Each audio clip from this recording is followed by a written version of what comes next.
ઓય આપણે જ્યારે જૂનું ફિલ્મ જોઈએ ને ત્યારે મને આપણા જૂના ઘરની બહુ યાદ આવે અને વરસાદ હોય ને ત્યારે મને મમ્મીના હાથના ભજીયાની બહુ યાદ આવે. તને ક્યારે મારી યાદ નથી આવતી? આવે ને તમારી યાદ? ક્યારે? જ્યારે મને બહુ ગુસ્સો આવે ને ત્યારે તમારી યાદ આવે. જ્યારે ઘરમાં બધું આમ તેમ પડ્યું હોય ને ત્યારે મને તમારી બહુ યાદ આવે. જ્યારે કપડાં પહેર્યા હોય ને ત્યારે તમારી યાદ આવે. શોપિંગ કરવાની હોય ને ત્યારે તમારી યાદ આવે. પહેલા તમને ખબર હે મારું ને તમારું બ્લડ ગ્રુપ સેમ હે.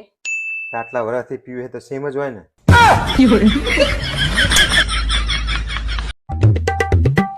ઓય આમાં જોવો તો શું લખ્યું છે? પેલાના જે આદિમાનવ હતા ને એ પથ્થરને ઘસી ઘસીને આગ લગાવતા. બોલો. ઈ તો કઈ ન કહેવાય. એની કરતા મોટું ટેલેન્ટ તો તારી પાસે છે. ઈ કેમ? તારે તો પથ્થરને ઘસવાય ન પડે. તું તો જીભથી આગ લગાવી જો.